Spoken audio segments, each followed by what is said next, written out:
Good evening दोस्तों, मैं हूं दिनेश केवरा। बहुत बहुत स्वागत है आपका वर्ल्ड न्यूज़ के इस प्रोग्राम के अंदर। दोस्तों, चैनल आपका फेवरेट डेली न्यूज़ इंडिया 1.0 और जो खबरें आज हम लेके आए हैं वो हैं मोदी जी आसियान के समिट पे नहीं जा रहे हैं। जी हाँ, ट्रंप का खौफ कुछ सर चढ़कर बोल रहा है। इसके अलावा पुतिन साहब ने एक बार फिर से न्यूक्लियर ड्रिल की है, एटम बम की ड्रिल की है। ये लगातार हो रहा है। किस बात का खौफ है और किस बात की तैयारियां हैं, इसके बारे में बात करेंगे। चाइना ने स्टेल्थ बॉम्बर बनाने की मोस्ट एडवांस तैयारियां शुरू कर दी हैं। तो जैसे कि अमेरिका के पास जो B-2 बॉम्बर्स हैं, जो स्टेल्थ बॉम्बर्स हैं, जिनका उपयोग ईरान के ऊपर जो 3 न्यूक्लियर प्लांट थे, फोर्दो, इस्फहान और नतांस, ये 3 प्लांट के ऊपर जो बॉम्बिंग हुई थी, उसके लेवल का बॉम्बर बनाने की अब पूरी कवायद चल रही है इस समय चीन के अंदर। H-20 वो बॉम्बर का नाम होगा। 2030 तक पूरी तरह से तैयार हो जाएंगे। अभी भी उनके पास कुछ बॉम्बर हैं, ऐसी बात नहीं है, लेकिन वो ओल्ड रेंज के हैं और अभी जो आएंगे वो स्टेल्थ बॉम्बर्स होंगे।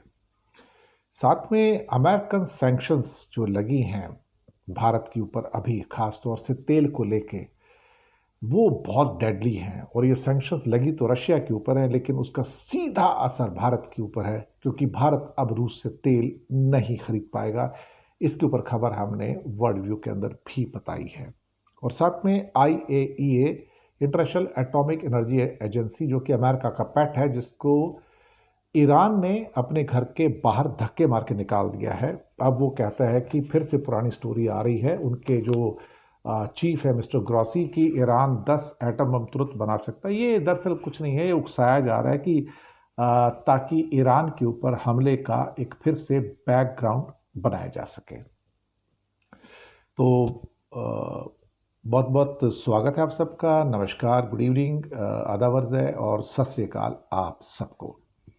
तो चलिए शुरुआत करते हैं आज की। और सबसे पहले जो हुआ है उसका बैकग्राउंड भी बताना ज़रूरी, जो मैंने वर्ल्ड व्यू के अंदर बताया था। ये आज की सबसे इम्पॉर्टेंट खबर है। हालांकि इंडियन मीडिया ने उसको सप्रेस कर दिया है, उसको एक किस्म से प्रोमिनेंट न्यूज़ पे दिखाने से भी इनकार कर दिया है, क्योंकि सवाल ये है कि जिसे क्या कहते हैं कि भारत तेल खरीदना रशिया से बंद नहीं कर रहा था। ट्रंप साहब बहुत दिनों से कह रहे थे, भैया मान जाओ, मान जाओ, मान जाओ, आपसे कह रहा हूं कि बंद कर दो, बंद कर दो, बंद कर दो। लेकिन भारत की ओर से हर बार कहा जाता था कि हम तो तेल लेंगे, ज़रूर लेंगे, हमारे अपने हित हैं, हमारे अपने इंटरेस्ट हैं, हमारे कंट्री को किससे तेल खरीद रहे हैं, नहीं खरीदना है, उसका फैसला हम करेंगे। इस बीच में ट्रंप साहब के कुछ फ़ोन कॉल भी आए मोदी साहब को, और वो जो फ़ोन कॉल आए थे सारे के सारे, उसके बारे में भी भारत हमेशा कुछ भी कहने से डरता रहा। विदेश मंत्रालय कुछ भी कहने से डरता रहा कि मोदी को ट्रंप के फ़ोन आए नहीं आए। अभी भी फ़ोन कॉल काफ़ी आए, लेकिन फिर सिर्फ एक फ़ोन कॉल का एक्सेप्टेंस किया गया कि दिवाली पर जो ग्रीटिंग्स ट्रंप साहब ने इंडिया को दी, इसके अलावा और कुछ नहीं कहा। जबकि वाइट हाउस ने कहा था कि हमने इंडिया से कह दिया कि तेल लेना बंद कर दो, और ये भी बार बार कहा है कि मोदी जी ने एश्योर किया है कि हम तेल नहीं लेंगे, हम बंद कर रहे हैं। पिछले 7-8 दिन के अंदर करीब करीब 5 बार ट्रंप साहब ने कहा कि Modi has assured me that he want B buying the oil. लेकिन ऐसा लगता है कि कुछ ऐसा हुआ नहीं। हाँ, मुकेश अंबानी पे उसका असर ज़रूर हुआ और उन्होंने तेल खरीदना आधा कर दिया एकदम से रशिया से। लेकिन सरकार शायद अभी भी अपनी एक उस नीति पे चल रही थी कि हमें कोई डिक्टेट नहीं कर सकता कि हमें कहाँ से तेल लेना है। आखिरकार मुझे जिस बात का डर था वो हुआ, और डर यही था कि ट्रंप का एक ट्रंप कार्ड अभी बाकी है, और जिस दिन वो ट्रंप कार्ड चलेगा उस समय भारत और चीन दोनों प्रॉब्लम में आ जाएंगे। और वो हो गया। यानी कल रात को, आज सुबह जब हमारे सामने खबर आई कि रशिया की 2 सबसे बड़ी ऑयल कंपनी जिससे भारत तेल खरीदता है, रोसनेफ्ट और लुकोइल, दोनों को सैंक्शन कर दिया गया है। अभी तक जो सैंक्शन थी वो ये थी कि हम तेल खरीद सकते हैं उनसे, लेकिन $60 से ऊपर का प्राइस नहीं दे सकते हैं। ये स्टोरी थी एक्चुअली। लेकिन ये जो स्टोरी थी ना, यहाँ पर ये थोड़ी चेंज हो गई और अल्टीमेटली हमको बता दिया गया, भैया आपकी कहानी ख़त्म हो गई, आपकी स्टोरी ख़त्म हो गई, अब बहुत हो गया, अब तेल खरीदना बंद कर दो। अब इनके ऊपर सैंक्शन लगने से दिल्ली में हड़कंप मचा हुआ है। इस टाइम पूरा का पूरा हड़कंप मचा हुआ है कि अब आप तेल कैसे खरीदोगे। अगर आप तेल खरीदते हो तो इंडिया पे सैंक्शंस आती हैं, अगर रिलायंस तेल खरीदता है तो रिलायंस पे सैंक्शंस आती हैं, Indian oil, Hindustan petroleum, Bharat petroleum अगर तेल खरीदते हैं तो उन पर सैंक्शंस आती हैं। जो बैंक इनका पैसा दे रहे हैं रशिया को, चाहे भले इंडियन करेंसी में दें, उसके ऊपर सैंक्शंस आती हैं। एक किस्म से ये एक ट्रम्प कार्ड जो चलाया ट्रम्प साहब ने आज, वो डेडली ट्रम्प कार्ड था और मुझे लग रहा था कि ये होगा, अल्टीमेटली वो हो गया। अब भारत के अंदर ही कहने की हिम्मत नहीं पड़ेगी मैं तो भैया तेल खरीदूंगा। रशिया कहता है, अमेरिका कहेगा भैया तेल खरीद के दिखा तू, अगर तेरे अंदर हिम्मत है। इंडिया ने ये कहने की कोशिश की, राजनाथ, जयशंकर, हरदीप पुरी जो मिनिस्टर हैं, कि भारत किसी के सामने झुकेगा नहीं, भारत घुटने नहीं टेकेगा, भारत किसी के दबाव में आके काम नहीं करेगा। तो भैया खरीद लो फिर, अब हिम्मत है तो खरीदो आप। अब अगर आपके अंदर हिम्मत है तो भैया खरीद लो ना, किसने मना किया।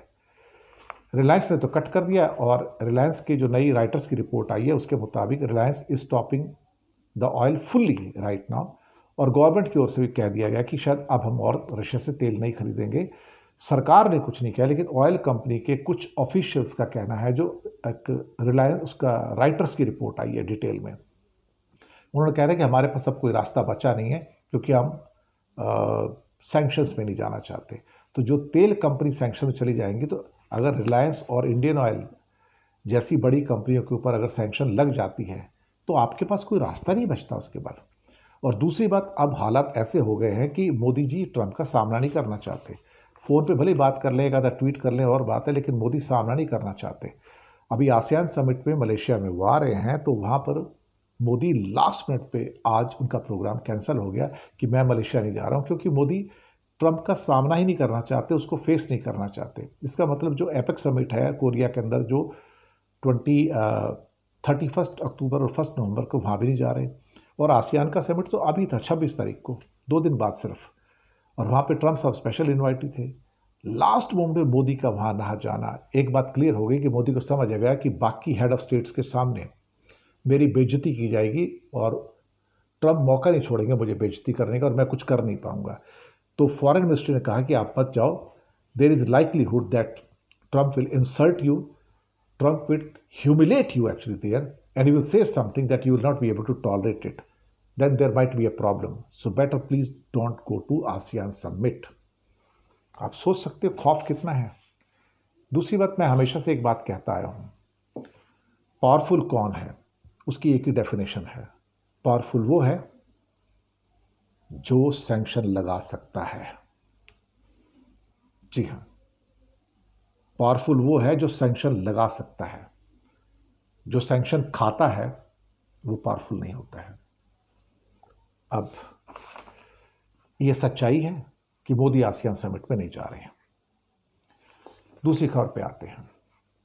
दूसरी खबर ये है कि पुतिन साहब फिर से न्यूक्लियर ड्रिल कर रहे हैं। जी हाँ, बिल्कुल कर रहे हैं, और बड़ी ड्रिल है। दरअसल पुतिन ट्रंप का कहना नहीं मान रहे हैं, बिल्कुल भी एग्री नहीं कर रहे हैं, जंग रोकने को तैयार नहीं है, और ट्रंप का गुस्सा था, इसलिए रशिया पे और सैंक्शन लगाई आज जो हुई। ये रशिया को तकलीफ देगा, क्योंकि रशिया को इसके बाद पैसे नहीं मिलेंगे।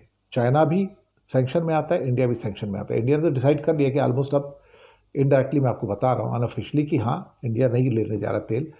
चाइना की भी हिम्मत नहीं पड़ेगी, क्योंकि चाइना भी सैंक्शन में आ जाएगा, और अमेरिका चाइना को सैंक्शन कर सकता है, चाइना अमेरिका को सैंक्शन नहीं कर सकता। इससे आपको पता लगेगा कि अभी भी किंग कौन है, राजा कौन है।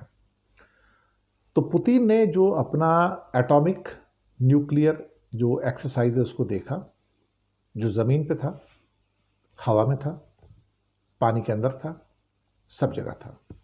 पानी के ऊपर था और पानी के अंदर भी था। और यहाँ पर बहुत सारी मिसाइल्स की टेस्टिंग की गई, और उनका कोई एक लॉन्च स्टेशन है, वहाँ से मिसाइलों को छोड़ा गया। यार्स मिसाइल की टेस्टिंग की गई है। इसके अलावा एक सिनेवा नाम की दूसरी मिसाइल को एक सबमरीन से बैरेंट्स सी से दागा गया है, और Tu-95 बॉम्बर्स उन्होंने भी क्रूज मिसाइलें छोड़ी हैं। अब ये सारी की सारी चीज़ें जो निकल के आ रही हैं कि ये एटॉमिक जो एक्सरसाइज हो रही हैं, कोई खौफ तो नहीं है उनको, लेकिन हाँ ऐसा लगता है कि तैयारी पूरी है। और तैयारी पूरी का मतलब है कि किसी भी चीज़ के लिए कुछ भी जो हो रहा है वो उसके लिए तैयार रहने की ज़रूरत है। एक बहुत सनसनीखेज खबर है कि चाइना ने स्टेल्थ बॉम्बर्स बनाने का निश्चय कर लिया है, और ये जो स्टेल्थ बॉम्बर होगा ये कुछ अमेरिका के B-2 बॉम्बर्स या B-21 जो बॉम्बर्स हैं ये उनके जैसा हो सकता है। और क्या कहा जाए, अल्टीमेटली स्टेल्थ ड्रोन भी बना रहा है और स्टेल्थ बॉम्बर्स भी बना रहा है जो B-2 बॉम्बर्स होते हैं। उसका मकसद ये है कि जो एक H-20 नाम का जो बॉम्बर बनाना है उसने, जी हाँ, ये 2030 तक जो है ये उसको पूरा कर लेगा। उससे पहले उसकी कमी को जो है जो उसके स्टेल्थ ड्रोन्स हैं वो उसको कंप्लीट करेगा। स्टेल्थ ड्रोन के ऊपर मैंने पहले भी एक खबर दी थी कि Iran has become almost the first nation in the world to produce the stealth drones actually, जी हाँ, to produce the stealth drones. तो ये उसकी एक किस्म से बहुत ख़ास बात वहाँ से निकल कर आती है। तो चलिए अच्छी बात है, अब चाइना इतना आगे जा रहा है तो जो भी है।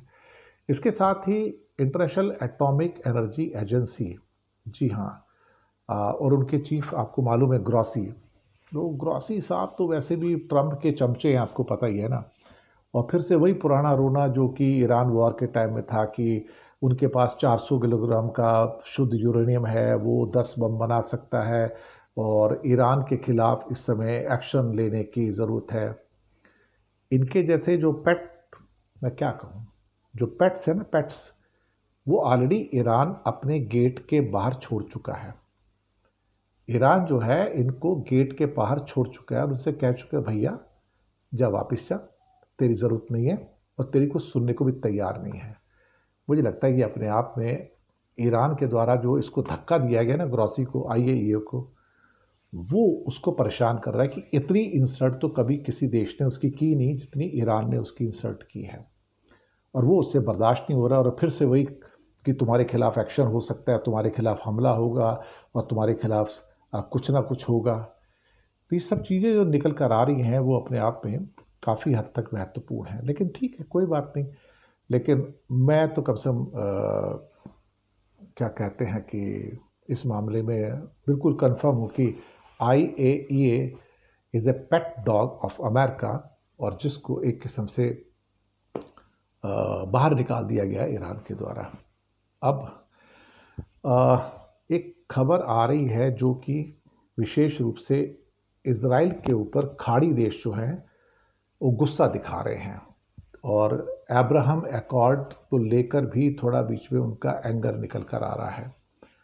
ख़ासतौर से वेस्ट बैंक के ऊपर जो कब्ज़े की जो बातें हैं, ख़ासतौर से इज़राइल के द्वारा, उसको सऊदी, कतर, UAE जो हैं वो आलोचना कर रहे हैं, कंडेम कर रहे हैं कि हमें मंजूर नहीं है। अब यहाँ पर थोड़ा सा मुझे लगता है कि एक लाल रेड लाइन आ गई है। यहाँ पर रेड लाइन यहाँ पे क्यों आई है? अब हमने पहले बताया था कि गज़ा के ऊपर जो इनका सारा का सारा जो दुख है ना, जो पेन है सऊदी का, कतर का, UAE का, वो सब फ्रॉड है, ये सब अमेरिका के साथ ही हैं। तो फिर वेस्ट बैंक गज़ा से क्यों अलग है? देखिए, वेस्ट बैंक में जो होली वॉल है या वहाँ पे टेम्पल डोम है, वो टेम्पल डोम ना अपने आप में बड़ा इम्पॉर्टेंट है साहब। टेम्पल डोम क्यों इम्पॉर्टेंट है और उसके पीछे अब इनका गुस्सा क्यों आ रहा है, उसको लेके ख़ास तौर से इवन ट्रंप ने भी कहा है कि भाई मैं इज़राइल को उसके ऊपर पूरा कब्जा करने को नहीं दूंगा। इसे डोम ऑफ रॉक भी कहा जाता है, इसे टेम्पल डोम भी कहा जाता है, जेरूसलम का है। इसके ऊपर UAE, सऊदी क्यों गुस्सा है और इसमें रियलिटी में गुस्सा है? क्या है ना कि वहाँ के 3 रिलीजन हैं वहाँ पर, क्रिश्चियनिटी, मुस्लिम्स और जूस, जो उसे एक होली प्लेस मानते हैं अपना। और ख़ास तौर से ये जो टेम्पल माउंट भी कहते हैं, टेम्पल डोम भी कहते हैं, उसको अल हरम अल शरीफ भी कहा जाता है। मक्का मदीना के बाद जो तीसरा सबसे होली प्लेस है मुस्लिम्स के लिए, वो यही है। इसके ऊपर इजराइल कब्जा करना चाहता है। ये इन्हें मंजूर नहीं कि मक्का मदीना के बाद जो तीसरा सबसे होली प्लेस मुस्लिम्स का है, इस्लामिक वर्ल्ड का है, आप उसके ऊपर इजराइल का कब्जा कैसे हो सकता है। दूसरा, क्रिश्चियंस भी खुश नहीं है, क्योंकि वहाँ पर क्रिश्चियन भी उसको अपना बहुत होली प्लेस मानते हैं, बहुत ज़्यादा होली प्लेस मानते हैं, और ज्यूज़ भी मानते हैं। तो ये एक बड़ा सिग्निफिकेंट डिफरेंस है गज़ा के अंदर और यहाँ के अंदर। चलिए ठीक है, अब अमेरिका ने भी कह दिया अभी नहीं नहीं ठीक है, मैं इजराइल को कब्ज़ा नहीं करने दूंगा। लेकिन अमेरिका के ऊपर यकीन कैसे किया जाएगा कि वो इजराइल को रोकेगा? वो इजराइल को नहीं रोकेगा। तो डोम ऑफ द रॉक जो है बेसिकली वो टेम्पल माउंट जो है, टेम्पल डोम है, डोम टेम्पल भी कहते हैं, कुछ भी कह सकते हो। उसकी एक हिस्ट्री है, उसको आप पढ़ के देखें तो आपको पता लगेगा कि वहाँ पे मुस्लिम्स की जो अटैचमेंट है बहुत बड़ी है वो, और तीसरा होलीएस्ट प्लेस है मुस्लिम्स का वो मक्का मदीना के बाद में। तो वो यहाँ पर गज़ा के अंदर वो नहीं था, तो गज़ा मरते तो मर जाए, लेकिन यहाँ पे कब्जा करता है तो थोड़ा मामला उल्टा पड़ता है सारा का सारा, तो चक्कर है उसका। तो ये थी हमारी पेशकश। शुक्रिया आपका बहुत बहुत, और चैनल को सब्सक्राइब कीजिएगा, लिंक आगे भेजिए। हो सके तो छोटी छोटी आर्थिक मदद कर सकते हैं, फाइनेंशियल सपोर्ट कर सकते हैं। नीचे यूपीआई नंबर और बैंक अकाउंट नंबर दोनों दिए हैं, और किसी एक को चुनकर छोटी सी सपोर्ट करेंगे तो अच्छी जर्नलिज्म को आपका न केवल सपोर्ट मिलेगा बल्कि आप मददगार भी बनेंगे। तो हंसते रहिए, मुस्कुराते रहिए। मिलते हैं जल्दी अगले एपिसोड में। शुक्रिया आपका बहुत बहुत।